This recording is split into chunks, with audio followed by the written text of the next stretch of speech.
prosperidade, fracasso e a cultura do sucesso.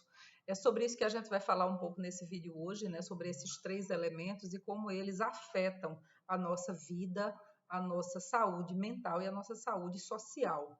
Então, vamos falar aqui um pouco hoje sobre esses 3 elementos, né? Entendendo o que é cada coisa, né? E também como é que a gente pode sair ileso desse conjunto de pressões sociais que existe hoje, né? Para que cada indivíduo seja um sujeito de sucesso. O que é isso? O que é o sucesso hoje, né? E como é que essas ideias e conceitos de fracasso e de prosperidade nos afetam? Se você já conhece aqui o canal, sabe que meu nome é Ana, eu falo aqui no canal sobre bem-estar, felicidade, educação e desenvolvimento, e também sobre trabalho, né, que é um contexto ligado a esses componentes todos. Então, seja muito bem-vindo, eu agradeço se você puder apoiar o canal, curtir, comentar, enviar esse conteúdo para alguém que tem interesse nesses temas, e assim a gente consegue seguir com o canal aqui, compartilhando conteúdo de qualidade e genuíno. Nada aqui é feito por inteligência artificial, só por inteligência humana. Vamos lá. Então, primeiro vamos falar um pouquinho sobre o que é cada coisa dessa, né? O que é a prosperidade, o que é o fracasso e o que é essa cultura do sucesso, né? Como é que surgiu essa história toda? Para entender um pouco desse conceito, a gente precisa dar um passo histórico lá atrás para entender, né, de onde veio essa ideia de sucesso, né? Antigamente, nas sociedades pré-civilizadas, né, não existia essa ideia, né, de cultura do sucesso. O sujeito nascia, se ele nasceu plebeu, ele seguia plebeu até o fim da vida, se ele nasceu burguês, seguia burguês até o fim da vida, e se nasceu nobre, ele seguia nobre até o fim da vida, e essa simples condição de nascença determinava, né, como é que ia ser a vida daquele sujeito ali, daquela pessoa, porque não existia mobilidade social, né? Com o surgimento ali do capitalismo, aliás, eu recomendo muito um livro, eu vou deixar ele aqui descrito no canal, esse livro que fala sobre a história, né, da riqueza humana. A história da riqueza humana, esse livro fala um pouco sobre como surgiram essas sociedades, né, onde desponta ali a figura da burguesia. Né? O que era a burguesia? A burguesia não era um conceito negativo na época, né? Burguesia era simplesmente a pessoa que empreendia, que tinha algum talento e que era favorecido ali pelos nobres, né? Então, essa pessoa que era geralmente uma pessoa ligada às áreas dos ofícios, né? Então, existia ali no começo as escolas de artes e ofício, então essa pessoa comercializava, né? Eram os comerciantes, eram os fabricantes de couro, de utensílios, os ferreiros, os construtores, os joalheiros, né? Então essas pessoas que geralmente eram homens, né? Não existia mulher que ocupasse profissões ali na sociedade pós-medieval, né? Medieval também, e essa cultura surgiu dali, né? Do sujeito ser uma pessoa bem-sucedida. Por quê? Porque ela conseguia ter posses. Então, a primeira coisa que é importante a gente pensar, né, olhando ali para o livro A História da Riqueza do Homem, né, é que o sucesso está ligado à ideia de ter posse, de ter bens, de ter patrimônio. Né? E esse patrimônio, numa época muito difícil, né, onde as pessoas praticamente não tinham acesso a quase nada, né, então, para você ter ideia, um móvel, uma cama, uma roupa, custava centavos, né? Porque não existia a circulação monetária que existe hoje. E tudo isso era feito ali, né, na base realmente da compra e venda, depois que a gente passou da fase do escambo e surgiram as moedas, né? Que começou-se a surgir, então, ali aquele contexto da burguesia. Eu recomendo muito esse livro para quem quiser ler, ele é muito interessante. Então, basicamente, é daí que nasce a ideia de sucesso, né? Principalmente ali, o que a gente está falando aqui da ideia eurocêntrica, né? Da ideia europeia de sucesso, porque os europeus colonizaram, né? E também pilharam muitos países e continentes ao longo da sua história, e desse contexto, é dessa ideia europeia que surge a ideia de sucesso do indivíduo. Né? E, claro, nesse contexto surge também a ideia de fracasso e de prosperidade. Né? Pessoas que eram prósperas eram pessoas que conseguiam acumular riqueza e bens. Então, essa é a primeira coisa. Né? Passados alguns séculos dessa ideia, ali ainda um pouco provinciana, né? a gente começa a olhar agora e ver que no contexto social de hoje ainda existe uma pressão muito grande, né, para que as pessoas sejam indivíduos de sucesso, que de novo é ligada na cabeça das pessoas bens, a ter posses, a ter é, casas, carros, né, o que a gente chama também ali de é, se projetar socialmente a partir de uma ideia de que você tem dinheiro. Então, essa ideia é muito importante a gente entender e criticar, porque ela não é a ideia central em termos de prosperidade. E aí vamos passar para o conceito de prosperidade. No que é a prosperidade? A prosperidade não é somente ter dinheiro, né? Vou pegar aqui para mostrar para vocês esse livro, que é um livro muito interessante, que fala um pouco sobre isso, o livro do Martin Seligman, um livro muito conhecido, o livro Florescer. Ele fala muito dessa ideia de prosperidade. Só que ele fala da prosperidade não como uma ideia assim meio neopentecostal, né? Ele fala da prosperidade como desenvolvimento humano, desenvolvimento da pessoa, o que envolve a saúde, a segurança, a coletividade e também a ideia de ser um sujeito que tem um propósito, né? Então, prosperidade e propósito tem muito a ver nesse sentido, né? Da literatura atual, a literatura mais recente ali, estamos falando de cerca de 30, 20 anos para cá, principalmente, onde essa ideia ganhou muita projeção. Né? Então, a gente já falou um pouco, né, do que era a prosperidade, do que era a cultura do sucesso, de onde veio isso.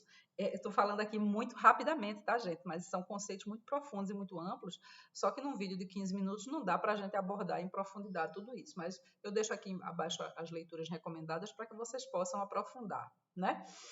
Então, a prosperidade vem também, né, dessa ideia, né, de que a pessoa próspera é aquela que prospera, que cresce, que se desenvolve e que acumula um estilo de vida, né, muitas vezes até de ostentação e de conquistas, sempre olhando para o lado material. Né?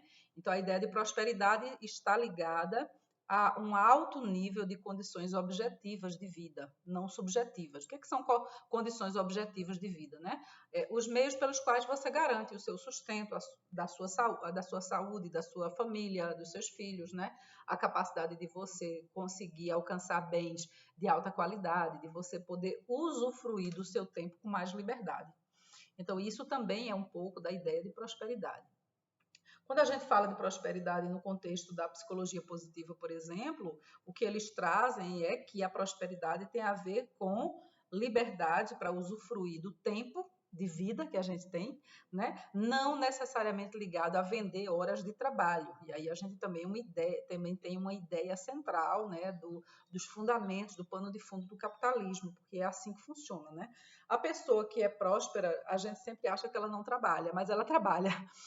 Só que ela não precisa trabalhar na mesma lógica do proletariado. Ela trabalha acumulando riqueza, acumulando bens, acumulando reserva financeira, e por isso ela é próspera, por isso ela ostenta, por isso ela tem a liberdade de escolher com que trabalha, ela investe, né? E ela consegue arrebanhar outras pessoas que trabalham para ela, fazendo ali o trabalho menos qualificado, mais braçal, do qual ela também necessita. Então, é um pouco desse contexto que a gente olha, né? E o que é o fracasso, afinal? Fracasso é o contrário de tudo isso. O fracasso é quando o sujeito não consegue nem mesmo sustentar as condições objetivas de vida. Saúde, segurança, alimentação, repouso, educação, cultura, né? A pessoa fracassada é aquela que não consegue obter e oferecer, assegurar para os seus um mínimo nesses campos. Então é considerado uma pessoa fracassada. Né? Bem, dito isso, o que a gente vive hoje é uma pressão muito grande, né, para que as pessoas sejam indivíduos de sucesso, sujeitos de sucesso. E como é que isso é medido? Pelo trabalho, pelo dinheiro, pela riqueza, né? Pela ostentação também, né? Pela forma como a pessoa tem ali um way of life, um estilo de vida, né? Onde ela goza do prazer e do privilégio de usufruir do tempo de uma forma muito livre, né? Ela não está presa a um regime de horas de trabalho, por exemplo, né, de 44 horas semanais. Ela tem flexibilidade, ela tem liberdade para trabalhar e viver, e comprar, e usufruir. Então, essa é uma ideia, né, que é muito presente na nossa cultura de hoje. Essa ideia, antigamente, ela chegava até as pessoas mais ou menos ali por volta dos 30, 35 anos, né? Que era quando as pessoas começavam a gozar de uma certa estabilidade na vida. Elas já tinham um trabalho, elas já tinham uma casa, elas já tinham um carro, elas tinham ali um pouco do sonho americano, né? Elas tinham uma família e elas conseguiam oferecer à sua família ali, geralmente os homens, até ali mais ou menos a década de 60, né? Quando as mulheres começam a assumir uma postura mais ativa no mundo corporativo, logo depois do pós-guerra ali, né, quando as mulheres começam realmente a entrar no mundo do trabalho, no mercado de trabalho, né?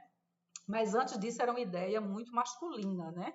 Então, o que era um sujeito de sucesso? Primeiro era um homem, era branco e tinha dinheiro, né? E agora não, agora essa ideia de sucesso, de ser um sujeito de sucesso, né, no âmbito dessa cultura do sucesso, ela chega muito cedo, né, para as pessoas ali, até por volta dos 20 anos, né? Então, tem aquela ideia, né, de aos 22 anos ser CEO, fundar a sua própria empresa, empreender, e tudo isso está ligado a essa ideia da cultura do sucesso, como é que um sujeito se torna um sujeito de sucesso. Então, se antes isso chegava para a gente ali por volta dos 30 aos 35 anos, que já era uma idade madura para padrões mais antigos, hoje não, hoje isso chega ali, inclusive, para adolescentes. Muitas famílias, inclusive, pressionam e, assim, indicam para os filhos pequenos até essa ideia, né, de ser criança de sucesso, né? Você vê hoje os mini youtubers, inclusive às vezes transmitindo ideias muito equivocadas, né? Como, por exemplo, abandonar a educação para empreender. Acontece que uma criança não pode empreender porque ela não pode trabalhar. E todo empreendimento pressupõe o investimento de energia e de recursos, que uma criança, obviamente, não deveria estar fazendo, porque ela deveria estar vivendo a sua infância e aprendendo e se qualificando e aprendendo para viver no mundo, com todas as suas agruras, dificuldades, etc. Né? Então, é uma cultura muito difícil, muito complicada e, inclusive, até muito nociva, porque ela começa a impor às pessoas uma ideia de que o sucesso é isso, é trabalhar, é ter dinheiro, é viajar, é ter um carro cada vez mais caro, né? Então, antigamente, uma pessoa mostrava que ela era uma pessoa de sucesso porque ela tinha um carro. Hoje não, hoje ela não pode entrar com o carro, por exemplo, no restaurante, então ela tem que ter um relógio de 200 mil reais, né? Claro que o capitalismo, né, toda essa engenharia do capital está embutida também nessa ideia. E é muito importante a gente pensar também um pouco sobre isso, né? Sobre as ideias ali do capital, que eu recomendo para qualquer pessoa, não importa se a pessoa é de direita nem de esquerda, ela tem que ler o Capital para poder entender esse contexto, né? O Capital não é uma leitura de esquerda, é uma leitura necessária, contemporânea ainda, apesar de antiga, que nos ajuda a entender as engrenagens do mundo e como ele funciona, né? Bom, então a gente falou aqui um pouco sobre o que é prosperidade, o que é fracasso, o que é a cultura do sucesso, né? E agora vamos falar sobre o que é sucesso de verdade. O que é sucesso mesmo para você? Para mim, sucesso é eu ter uma vida equilibrada, onde eu posso usufruir do meu tempo, da minha família, onde eu posso ter um equilíbrio entre as várias dimensões da minha vida. Basicamente, a gente fala aqui de 4 dimensões, né? Que é a dimensão profissional, a dimensão familiar e amorosa, né? A dimensão social, os amigos, as nossas convivências, os nossos círculos de amizade, de convivência social, e a dimensão espiritual e ou religiosa, né? Que elas se combinam aí, eventualmente. Então, a gente está falando que sucesso é ter equilíbrio, é ter balance entre essas 4 dimensões da vida, né? Se você só trabalha, você não é uma pessoa de sucesso. Se você também só vive para a sua família, se você não produz nada, se você não é um sujeito produtivo no mundo, quer dizer, se você não tem um propósito, então provavelmente também você não é uma pessoa de sucesso, porque essa dimensão está descoberta, né? Então o sucesso tem a ver com você criar uma sinergia e um equilíbrio entre essas 4 áreas para ter uma vida plena, para ser uma pessoa realizada. Quando eu falo produtiva aqui, eu não estou falando somente de produção capitalista, né? Ali no âmbito do conceito capital. Estou falando de produzir para a sociedade. Inclusive, pessoas que não trabalham podem ser muito produtivas, né? Porque elas se doam, elas doam o tempo dela, por exemplo, para a caridade, para a filantropia. Então, são pessoas que também são produtivas nesse aspecto. Né? Mulheres que são donas de casa também são produtivas. Por quê? Porque elas estão cuidando ali de toda a economia do cuidado. Para que a sociedade exista, alguém tem que fazer esse trabalho. E quem faz esse trabalho geralmente são as mulheres no mundo inteiro. Né? A gente também olha para essa ideia de sucesso em duas dimensões, né? A dimensão da vida privada e a dimensão da vida pública. Geralmente, a ideia de sucesso está ligada à dimensão da vida pública, porque é ali onde está o trabalho, as convivências, os círculos de relacionamento e tudo mais. Né? Mas a dimensão da vida privada também é importante, né? Porque ela constitui uma condição indispensável para a saúde social, emocional, mental e etc. dos sujeitos. Né? Então, é importante também observar, né, que a gente não pode falar de sucesso olhando somente para a vida da porta de casa para fora. A gente tem que olhar a vida privada e a vida pública para entender, né, que se existe um equilíbrio ali e se existe a satisfação com a vida, então a pessoa é uma pessoa de sucesso. Né? Nesse ponto, eu vou mostrar um outro livro aqui para vocês que fala muito sobre isso, né, sobre a questão de satisfação com a vida, que é esse livro aqui, da Joellen Dimitrios. É um livro chamado Decifrar Pessoas. Também é uma leitura muito importante para compreender o mundo atual, né? E como o comportamento e a conduta das pessoas também está ligada a essa ideia de sucesso, também está sendo impactada pela ideia de sucesso. Bom, para finalizar aqui, né, porque senão o vídeo fica muito longo e aí ninguém assiste aqui no YouTube, né? A gente falou aqui do que é prosperidade, do que é fracasso e do que é cultura de sucesso. E finalmente, assim, olhando para uma vasta literatura, né, que eu tenho me dedicado recentemente, falando aqui de bem-estar, de felicidade, né? Olhando para muitas publicações, inclusive essa aqui, que esse livro é o resultado da maior pesquisa sobre o comportamento humano já realizada no mundo, né, que é feita ali pela Universidade de Harvard. Uma Boa Vida, né, que fala dessa pesquisa longitudinal, que já tem algumas décadas, né, várias décadas, ele fala sobre isso. Então, resumindo, pegando todos esses livros, né, que falam aqui sobre esse aspecto, o que é ter sucesso, afinal? Ter sucesso é você ter bons relacionamentos, saúde social, segurança e estabilidade e ter um propósito de vida. Isso é ter sucesso. Se você na sua vida você percebe que tem esses 4 elementos em equilíbrio, né? Não no mesmo nível, porque isso não existe, não é possível, né? Você ter tudo na mesma linha ali, né? Tem fases da vida em que a sua vida profissional é mais importante, tem fases em que a família ganha importância e domina o cenário, tem fases em que os relacionamentos sociais, a saúde social, ela é também mais importante e tem fases em que a pessoa recorre e se dedica mais à espiritualidade, por exemplo, que é o seu propósito, também pode ser entendido como propósito de vida, né? Como sentido de vida. Né? Então, claro que a nossa vida tem essas oscilações, sobe e desce, cada dimensão ali pode ter um momento que ela é mais importante e ela ganha mais importância. Então, isso é muito importante também para a gente perceber, né? Que o sucesso não é você ter todas as coisas ali no mesmo nível, em caixinhas iguais, não. O sucesso é você conseguir passar pela vida reunindo, né, esses 4 elementos num nível satisfatório. Né? Por isso que esse livro fala bastante sobre satisfação com a vida. O que é uma pessoa de sucesso? É uma pessoa que está satisfeita com a vida dela. Né? Isso não significa que você não vai querer mais e melhores coisas para a sua vida, né? Mas também isso não é uma obsessão consumista, né? Você querer ter uma boa casa, um lugar confortável para dormir e para conviver, ter um acesso a serviços de saúde e de alimentação de qualidade, ter uma boa educação e cultura, isso é o mínimo, isso é o básico. Isso não significa que você tem sucesso, não. Abaixo disso é a linha de pobreza. Você precisa mesmo ter uma boa vida, né? Mas o seu sucesso ou ser uma pessoa de sucesso não está necessariamente ligado a ter essas 4 coisas na mesma linha, na mesma lógica, no mesmo patamar. Porque a vida tem essas oscilações, né? Então é isso, ser uma pessoa de sucesso é ter bons relacionamentos, ter saúde social e mental, ter segurança e estabilidade, inclusive afetiva e amorosa, e ter um propósito na vida. Espero que você tenha gostado desse vídeo. Se você gostou, manda para uma pessoa que tem interesse por esse tema e depois me conta aqui nos comentários o que você achou. Até a próxima!